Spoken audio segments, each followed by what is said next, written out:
The conference room felt like a tomb. 47 faces stared downward as Julian Vane stood at the front, his laser pointer circling my name on the restructuring presentation. "Frankly, your methods are redundant," he announced, his voice carrying across the marble-floored space with unnecessary force. "We're building a nexus for the future, not a museum for the past." I sat motionless, fingers gripping the armrests. 28 years of expertise dismissed in 20 seconds. My throat constricted as if invisible hands were slowly choking the air from my lungs. "Traditional field research is inefficient," Julian continued, gesturing toward his projected graphs. "Our new predictive modeling suite will deliver insights in hours instead of months.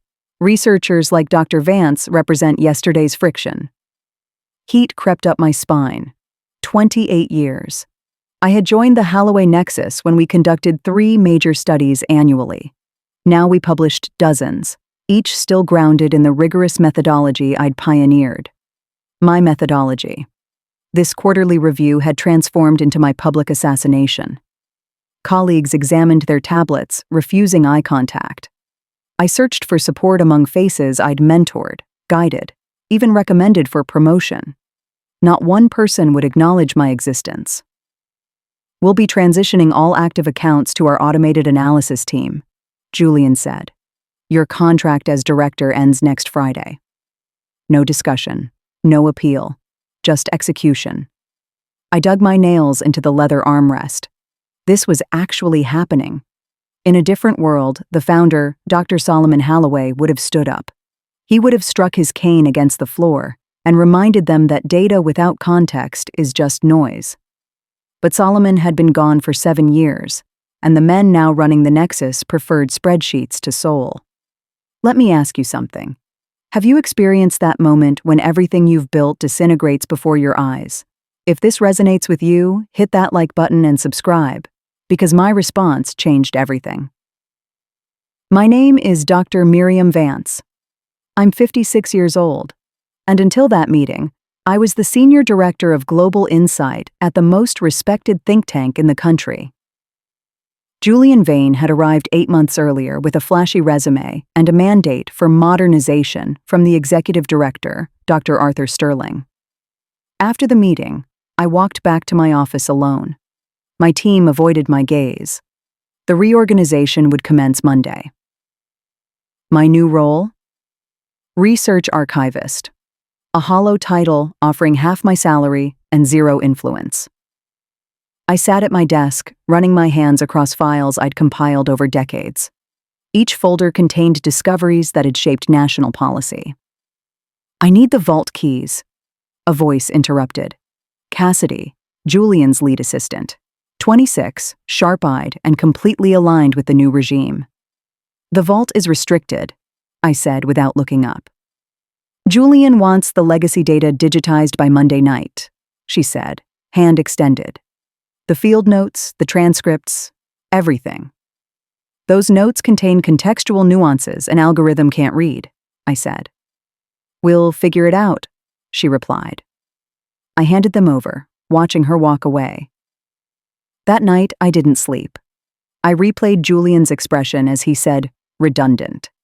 Not a human who'd sacrificed personal relationships to meet deadlines. Not someone who'd missed her own mother's final months to complete research that saved lives. Just a piece of equipment to be replaced. By morning, I'd reached a decision. If they wanted me gone, I would leave. But I wouldn't disappear. Because while Julian viewed me as obsolete, he'd overlooked something fundamental. I knew where every crack in the foundation was hidden. 4 days into my administrative leave, my phone vibrated. It was a text from Eliza, my protégé of 9 years. "They're destroying the archives, Miriam. The modeling suite just contradicted the Virginia Commission data. Julian is blaming the old team. It's chaos." I didn't respond. I sat at my dining room table, surrounded by my own private journals, notes Julian didn't even know existed. That evening, the doorbell rang. It was Dr. Arthur Sterling, the executive director. He looked older than he had on Friday. "Miriam," he said, His voice strained. "We have a situation. The Sterling Grant Commission, our biggest judicial reform project, just saw the preliminary automated report. They rejected it. The judge was insulted." I offered him tea, my voice measured. "Julian's suite is supposed to be more efficient, Arthur. Perhaps the judge just needs to adapt to the future." Arthur flinched. "The judge is Evelyn Cross. She's been your client for 15 years. She refuses to speak to anyone but you. She told the board that if you aren't overseeing the reform study, she's taking her $10 million endowment elsewhere." "That's unfortunate," I said. "But as Julian said, my methods are redundant. Miriam, please. We want to offer you a consulting role, just for the cross account. High hourly rate, but you'd work remotely. Julian doesn't want distractions in the main office." I studied him. They wanted my brain, but they wanted me hidden. They wanted the fire put out, but they didn't want to admit who held the water. "I'll consider it," I said. After he left, I didn't call Julian. I called Dr. Helena Winters, who ran an independent collective called the Vanguard Group. "Miriam," Helena answered. "Is it finally time?" "It's time," I said. "And I'm bringing the blueprints." The next morning, I walked into the Halloway Nexus for my final meeting with Julian. He was in my old office, already having replaced my oak desk with a glass one. "Miriam," he said with a fake smile. "Arthur told me you're considering the consulting offer. It's a win-win." "I've made a decision, Julian," I said, placing a bound document on his glass desk. He glanced at it. "What's this? A proposal for the cross-study?" "No. It's my original 1998 employment contract, specifically Section 12, Clause B, the one drafted by Solomon Halloway himself." Julian's smile faltered. He began to read. His face went from tan to ashen. "You see," I said, leaning over the desk, "Solomon believed that research isn't a commodity, it's a relationship. That clause states that any client relationships and proprietary methodologies developed personally by a senior director remain the intellectual property of that director if they leave the firm."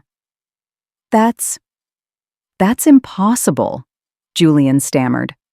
"Modern contracts don't allow—" "This isn't a modern contract. This is a legacy agreement. And since you didn't bother to have me sign a new one when you restructured me, this one is very much in effect." I stood up. "I've already spoken to Judge Cross and the Riverside Board and the Thornton Foundation. They aren't Nexus clients, Julian. They're my clients. And as of 9 a.m. today, they have all officially moved their commissions to my new independent practice." Julian jumped up. "You can't do this. That's 60% of our revenue." "I'm not doing anything but following the contract you were too arrogant to read," I said. "You wanted to build a Nexus for the future? Well, the future just got a lot more expensive for you." The fallout was surgical. Within 3 weeks, the Halloway Nexus was in a death spiral. Julian's automated reports were being rejected by every major commission. Without my legacy notes to provide context, the models were producing errors that would have been laughable if they weren't so costly. I opened my new office, Vance Strategic Research, in a small sunlit building in Alexandria. I didn't need a marble lobby or a glass elevator. I had the files, I had the trust, and I had the team. Eliza and 4 other senior researchers walked out of the Nexus 2 days after I did. They didn't even ask about the salary. They knew that where I went, the work mattered. The board fired Julian Vane in a closed-door session a month later. They tried to blame him for the oversight, but the damage was done. The Nexus had lost its accreditation. Arthur Sterling called me one last time, begging for a merger. "We can give you the building, Miriam. We can put your name on the door." "The name on the door isn't what makes the work move, Arthur," I told him. "You taught me that yourself when you sat in that conference room and watched Julian fire me." I hung up and looked at my team. We were working on a new study for the National Health Initiative, a project the Nexus had been trying to land for a decade. They had given it to me within 48 hours of my opening. As I look back now, I realize my story isn't about revenge. It's about value. Julian Howard saw me as a line item. He saw a 56-year-old woman and saw Obsolete. He didn't understand that 28 years isn't just a duration, it's a depth. You can't automate a relationship. You can't digitize an instinct. Some people won't hear you until you go quiet. And some bridges don't deserve to be rebuilt. Not out of anger, but out of evolution. In your own life, don't let them tell you your experience is a liability. Your history is your leverage. Document your worth, own your relationships, and never be afraid to walk away from a room that no longer recognizes your light. I'm Dr. Miriam Vance, and I'm just getting started. The silence of the Halloway Nexus wasn't like the silence of a library. It was the silence of a tomb.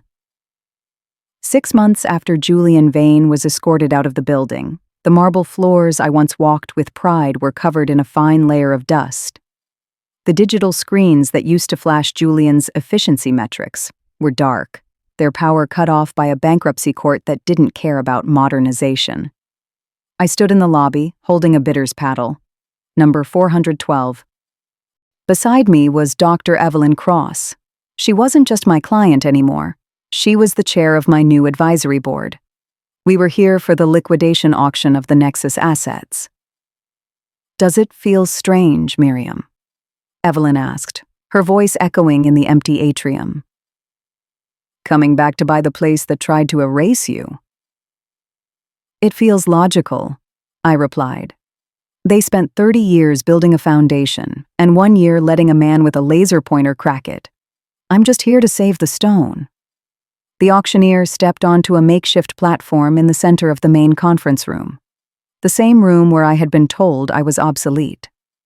I saw Dr. Arthur Sterling sitting in the back row. He looked like a ghost of himself. His suit was rumpled, and he wouldn't meet my eye. He had stayed with the ship until it hit the seabed, and now he was watching the salvage crew arrive. "Lot 1, the auctioneer announced. The real estate holding and headquarters of the Halloway Nexus, including all internal fixtures. The bidding started at $4 million. A few local developers chimed in, seeing the building as potential condos. But they didn't understand the value of the specialized secure servers in the basement or the custom-shielded research labs on the 4th floor. I waited until the price hit $6 million. 6.5, I said, lifting paddle 412. The room went quiet. Arthur Sterling looked up, his mouth opening slightly as he realized who was bidding. $7 million, a developer countered. 8, I said immediately.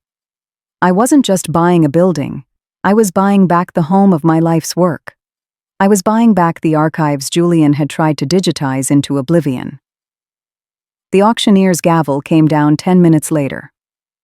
Sold to bidder 412. I walked over to Arthur. I didn't feel smug. I felt a profound sense of closure. "Miriam," he whispered. "What are you going to do with it?" "I'm going to clean it, Arthur," I said. "I'm going to rip out the glass desks and the digital dashboards. I'm going to bring back the oak tables and the people who actually know how to use them." The following Monday, I officially moved Vance Strategic Research into the old Nexus headquarters. But I didn't just take the building. I held a reopening ceremony. I invited every researcher who had been fired during Julian's modernization. I invited the clients who had been ignored, and I invited the local press. Standing at the podium, I looked out at a room full of people who had been told they were yesterday's thinking. "Efficiency is a tool," I told them, "but expertise is the engine. Today, we stop pretending that an algorithm can replace a human being who has spent 30 years learning the nuances of the world. We are bringing back the rigor. We are bringing back the truth."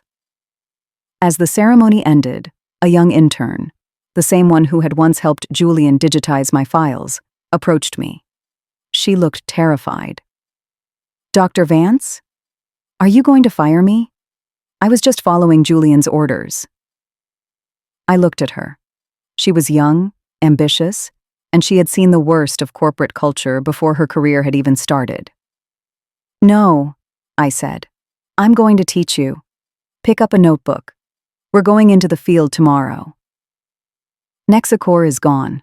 Julian Vane is a footnote, and the Halloway Nexus has been renamed the Vance Institute for Global Integrity. I'm Miriam Vance, and I've finally cleared the air.